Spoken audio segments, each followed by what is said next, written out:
This is Bilal Randeree. I'm in Edinburgh, Scotland at the TEDGlobal conference with JR, the French artist who recently won the TED Prize. JR, can you tell us a little bit more about your work? I've been working for the last 10 years by pasting photo industry. So I take photos and then I paste them in the street.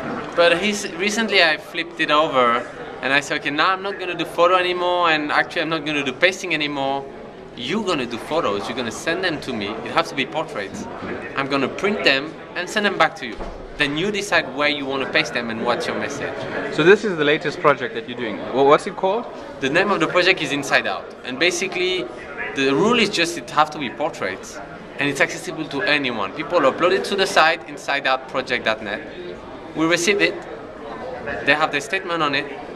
We print it at the studio we have and we send it back. It's a big poster. And then people, it says on the website how to make glue when you have nothing, or just like flour and sugar, and then paste it in the street. And people did crazy actions. The photo you have here was right after I announced that project in Tunisia. People replaced all the portraits of Ben Ali in Tunisia by their own portraits. That's how they translated the power of image during their revolution. But in other places, in New York, they ask for a bicycle line. In the Bronx, they stand up for women. In Edinburgh, here, people paste it all over town.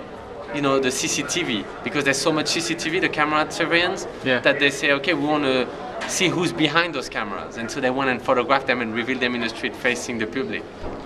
So what does Inside Out mean? Why was that chosen as the name of the project? I mean, the idea is that you have to stand for what you care about, so it have to come out basically. What it's easy on Facebook, all those things, to say I love this, I'm against that, but to stand for your own image in the street, that's another level. That's like putting yourself in front of, like, putting your own image or the image of someone, really standing for it. Like, people took their photo and protest in front of Russian embassy against homophobia. Like, people used it in their way, and it's another step, let's say, It's not as easy as hiding behind a computer and just clicking. Right. And how well received was this project in Tunisia now? When they pasted it, was on one of the first projects. You can see the web episode that it's online, and I'm sure you've put the link. What's amazing about it, I can't tell you it went great, because people scratched the photos. Yeah? Why? But that's the beauty of it, because it's democracy. Someone said, you have the right, they're telling to the people who pasting, you have the right to paste the photo. The others have the right to scratch them. This is democracy. We're enjoying it. And I love that. It means that, it really talks about the power of image and how people use it, what it confronts, what questions it raises, and in the context of revolution, it's even more amazing. But the people in Tunisia received it like really great. Like, most of the posters are still up there. There have been much more pasting, but it's just that people wanted to talk about it badly. They wanted to know what's going on their world. That's great. In fact, I was in Tunisia and I did see some of them still up there. But I know there were also posters put up in the West Bank, in certain cities in the West Bank.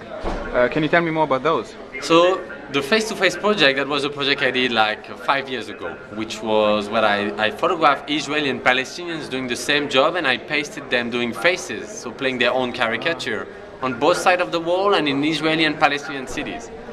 And what was crazy is that people would walk in the street, would see those portraits, and would say, oh, sorry, what is it? And we would say, oh, it's an art project, we're doing art, and this is in Israeli and Palestinian. And the people would stop and say, what? My enemies on the wall? And we would say, yeah, I mean, they're doing the same job. We thought it would be interesting to paste them. And I would say, so can you tell me which one is actually your enemy? And they couldn't recognize who was their own brother. And I like that it's taking out through the region. It brings you in paradoxal context that you would not, realize in outside of art. That's great. This current project, can people still take part in it? How would they go about doing so? Yeah, so basically the current project Inside Out, it's open to anyone. The way it works is you take a portrait, you think about a project. Either you do it alone, either you do it as a group. Take portraits, and all the information on the site we ask, and you can look how the others did it on insideoutproject.net. You upload it to the site, we're going to print it and send it back to you. It takes almost 15 days. If you can pay for it, it's $20. It means that you pay for 3 other persons, because it's a non-profit. But if you say, I can't afford it, you still receive the same poster. Then you receive it, And you know, if you decide to leave it on your desk and never paste it, that's, you know, you have no obligation. If you leave it in your room and you're a megalomaniac, that's also your own responsibility. But what's amazing is that people all over the world, they start pasting it. You know, they stand in the street, they create actions, and I'm inspired by those because every day I open the sites and I see what happened. Do you have any idea how many people have taken part already? Right now, it's almost 50,000 because wow. We have in certain countries we have even photo booths where people can go in, take their photo, and leave with their portrait. But only a few of those are existing right now. So the best way is you can watch the trailer first because there's a channel on YouTube that you can see all the videos of what people does. So it inspires and helps understanding how you can, you know, basically enjoy that project. And it's really important to say that there is no sponsor. It cannot help your brand. It cannot help your organization. It has to help your idea. And behind the project also, there's no sponsor. Well, that's great, and I'm sure that's why you won the TED Prize. TED is all about ideas worth sharing. All the best with your work. Look forward to speaking to you again.